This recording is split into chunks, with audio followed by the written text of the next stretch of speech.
how do you handle the problems of your life and the defeats? Better yet, how do you handle the victories and wins in your life? You know a lot about your character, and really even more than your character, your spiritual well-being is revealed in how you handle both defeats and victories in your life. Hi, I'm Pastor Bill with your Maple Minute for this Tuesday, July the 14th, 2020. You know, we've been talking a lot about Jonathan and David in the last couple of Maple Minutes. I want to back up and talk about King Saul, that is, Jonathan's father. He was the first king of Israel, and he was the people's choice, but in reality, he really wasn't God's choice because he didn't have a heart for God. Early on in 1 Samuel chapter 13, which I would encourage you to take time this week and read for yourself, but in 1 Samuel chapter 13, it tells us in verse 3 and 4 that Jonathan attacked the Philistine outpost at Geba. Now, what you have to realize here is Jonathan, acting under his father's administration, has taken steps to start the war of freeing Israel from the bondage and hostility of the Philistines, their sworn enemies. And Jonathan goes ahead and attacks on behalf of his father and his father's kingdom. He attacks for him, and they have a victory. But notice what happens next. It says that then Saul had the trumpet blown throughout the land and said, let the Hebrews hear, Saul has attacked the Philistine outpost, and now Israel has become obnoxious to the Philistines. What I want you to understand, and if you don't get sometimes what he's saying here, what he's saying is Saul has proclaimed to everybody that his new administration, his kingdom, he has poked the bear. He's messed with a hornet's nest, and the Philistines are going to do something now to respond because they have attacked on behalf of the Israelites. They have attacked the Philistine nation, and he's really encouraging all the Israelite men to gather and become part of an army for him so he can fight. But what I want you to notice is that even through all this, and it was a success, it was a victory, even through all this, notice how Saul handles it. He blows his own trumpet, and then he says, hey, I attacked the Philistine outpost. Now, I realize he's giving credit to his administration, and his son did it on his behalf. But notice Saul at no time gives any credit to God for the victory. He never once stops and says, God is our God, and he's the one that's won this victory for us. Actually, Saul, he takes credit for himself.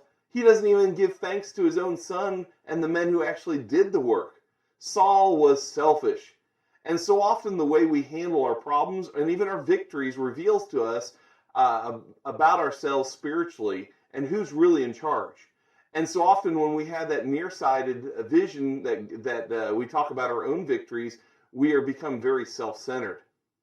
We find, if you continue on the story, what was supposed to happen is Saul was supposed to gather all the men of Israel, and then they were supposed to wait for the prophet of God, Samuel, to come along and offer sacrifices so that God's favor would be upon the people as they dealt with the Philistines. But Samuel, instead of coming on time, he was running a little late. I don't know if he had a sermon he was preaching that just went overtime, but Samuel, for some reason, didn't show up when Saul thought he should have. And so Saul went ahead and decided to offer sacrifices in place of God's man. Now, we pick up the story in verse 11, and this is what happens as Samuel finally shows up just after the sacrifices are done by Saul. He says, what have you done? Man, I had to look at that a couple times because I thought maybe that was my mom or my dad saying that. I've been in those situations. And right away, when somebody says, what have you done? What do we often do? We start backpedaling. What have you done? Asked Samuel. Well, Saul replied, when I saw, and those are three words in my Bible I highlighted, when I saw that the men were scattering, and that you did not come at the set time, and that the Philistines were assembling at Michmash, when I saw, our viewpoint sometimes gets skewed in either victories or problems, as this is the case now that he's in trouble. When I saw, what did he see? He saw things that seemed to be true, but he didn't see the full picture is the problem. See, when we're self-centered, our vision is so limited. He saw that his men, and he thought of them that way, he saw that the men were scattering, that they wouldn't follow him. He was worried about his own safety now. He's poked the bear once again, and he's worried about his own protection. He needed an army. He says, when I saw that you, Samuel, and he tries to shift blame here, didn't come at the appropriate time, And then he says, when I saw that the enemy, the Philistines, were gathering together, they were assembling. That's the problem. Our limited vision often presents problems that really aren't problems for God. We keep on going. In verse 12, he says, I thought. See, our lack of vision, when I saw, leads to how we think. And that's the connection you need to make, because I underline those two, or highlight those two words in my Bible too. When I saw, I thought. And this is what he thought. Now the Philistines will come down against Israel. No, he doesn't say that. He says against me. See the self-centered view he has? Now the Philistines will come down against me at Gilgal. And I have not sought the Lord's favor, which once again, he's trying to rub that in Samuel's face, making this all Samuel's fault. He's blame shifting, something he learned from his great-great-grandfather Adam and Eve, and his grandmother Adam and Eve in the Garden of Eden. So I felt compelled to offer the burnt offering. He says, I thought. You know, the problem with Saul is a problem that we often have. Saul had an obstructed view of God. I don't know about you, but that happens to me so often. And I have to reposition who I am based upon who God is in my life. See, because of the problems and victories in life, Saul's view had gotten obstructed, and he couldn't see God's purpose.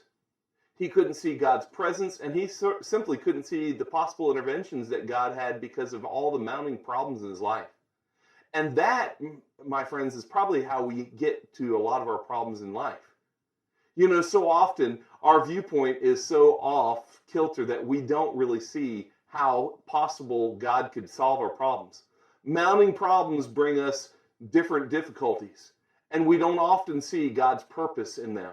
We don't often see God's presence when our eyes are shifted on ourselves, and we simply don't see the possible interventions that God could put in place because we are so limited thinking about who we are. See, Saul's reaction to the circumstances was to solve his own problems by self-reliance. That's how I do things so often. And by reasoning. He says, I saw, so I thought, and his thinking led him to that third sentence, I felt compelled. I felt compelled. I had to, is what he's saying. And so often we sort of blame God, we blame the man of God, we blame other people for our problems and how difficult they are. And actually what we blame them for is our spiritual condition or lack of character, because we say the same thing in our own life. I felt compelled. He said, I thought the Philistines were coming down on me. I thought I didn't, and he says, I hadn't sought the Lord's favor. Now, obviously, that was true. God, over and over again throughout the Bible, instructs us that it doesn't matter how much religious action we take. He wants a heart that's sacrificed to him, not physical sacrifices all the time. And so Saul, not really having a heart for God, he didn't have that connection. So obviously, he felt compelled. And what did he feel compelled to do? A religious action. So I felt compelled to offer the burnt offering. See, when we feel the pressure of mounting problems in our life, we tend to turn to religious rituals for a boost. Well, I got to go back to church to get in favor with God. I remember years ago down in Florida, there was a man who every once in a while he would show up and give our church money. And now he never attended or anything like that, but he would give our church money, and his whole reasoning, he wasn't a Christ follower, but he would tell us, hey, I just want to, if there is a God, I want to be in good with him. If there's a God, I want him to like me so he'll be okay with me and the things I'm doing that are wrong. And so often, even as Christ followers, we turn to religious rituals. We turn to doing things to earn God's favor, and you can't do that. God doesn't want religious actions. He wants a heart of obedience is what he wants. So God, through the voice of the prophet Samuel, simply rebukes Saul. And he basically tells him, listen, I'm not going to give you the kingdom. I'm going to give it to someone who has a heart to do the things I want him to do. And after Samuel harshly rebukes Saul and tells Saul that God has rejected him and is going to give the kingdom to another, the verse 15 tells us that Samuel left Gilgal and went up to Gibeah and Benjamin. And Saul counted the men who were with him. They numbered about 600. Maybe some of the saddest words for Saul in his story was the fact that the man of God left him. Then Samuel left him. And that's the simple statement there. But notice the reaction. When the man of God leaves Saul, when the hope, the representation of God's presence leaves him, what does Saul do? He doesn't sit down and fall on his face and repent of what he's done or rethink his actions. No, Saul goes on counting the men who are with him. See, Saul was still focusing on his fleshly circumstances. He was still worried about an enemy that he knew was out there in the Philistines, and he was still looking for ways that he could win his battles in his own right. And he didn't want to count on God to see if God could help him, because he had no heart for God. Let me just encourage you throughout your difficulties. Maybe you have difficulties physically. Maybe you've been having some sickness, some illness. The COVID-19's been rampant in your life. Maybe not on you, but on some of your friends, coworkers, conditions. Maybe you're discouraged because you've had to physically distance from everybody, and you're tired of this whole issue of social distancing. Maybe it's relational. You're having problems with people at work or people that you are around, friends. Maybe it's vocational. Maybe the job's not satisfying. Maybe there's other things going on. Maybe it's economic or financial problems. You find it difficult. I want you to stop focusing on what you see. Stop trying to think how you're going to deal with your problems, and stop feeling compelled to offer your own religious solutions. Turn to God. When you have problems, whether it's physical illness, don't try and find a doctor to cure all your problems. Turn to God first. Because so often, the answer to our victories, the answer to our problems, the answer to our spiritual condition, it isn't physical, it's supernatural. And I'll tell you this much, God wants to be there for you to help you through that. God wasn't against Saul from the very get-go. Saul was against God because he didn't see how God could work in his life. Do you notice how God's working in your life? Maybe you've taken time off from his word in the last week or two. Maybe you haven't been faithfully committing to church. Maybe you've been out enjoying life, doing your own thing.